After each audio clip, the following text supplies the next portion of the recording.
These are the Sunday recommendations for my free email list for July the 26th, 2020.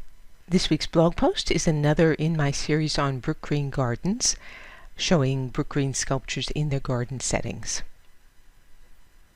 Second recommendation, Mr. Jones, a movie from 2019. It's set in the USSR in the 1930s. It's a beautifully shot film about a devastating event, covered by a journalist with impeccable integrity. Hat tip to your own book for this one. Third recommendation, George Orwell's Animal Farm, published in 1945. I would suggest this after watching Mr. Jones, and you'll see why. Last time I read this book, which I think was in high school, I didn't grasp how Orwell made his story parallel to Russian history. This edition, the one with the pig against the red background that I've put on the video screen, this edition includes Orwell's preface, which was discovered in 1972 and which cuts pretty close to the bone for our current situation.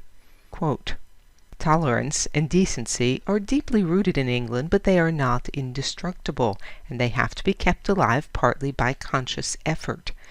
The result of preaching totalitarian doctrines is to weaken the instinct by means of which free peoples know what is or is not dangerous.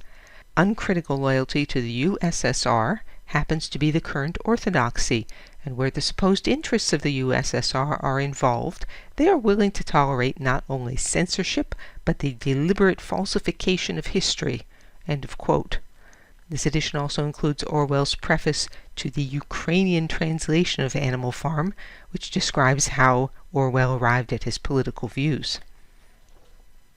And the fourth recommendation, on a brighter note, Caspar David Friedrich's Woman at a Window, 1822. It's a lovely work by a German romantic. Google sees this as a lifeless room and a woman longing for the unknown, but I see peace and looking out at beauty. The original is in the National Gallery in Berlin. Thanks as always for listening.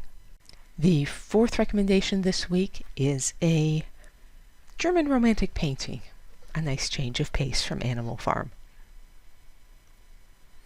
DianeDurantewriter.com has hundreds of posts on sculpture, painting, and my many other obsessions.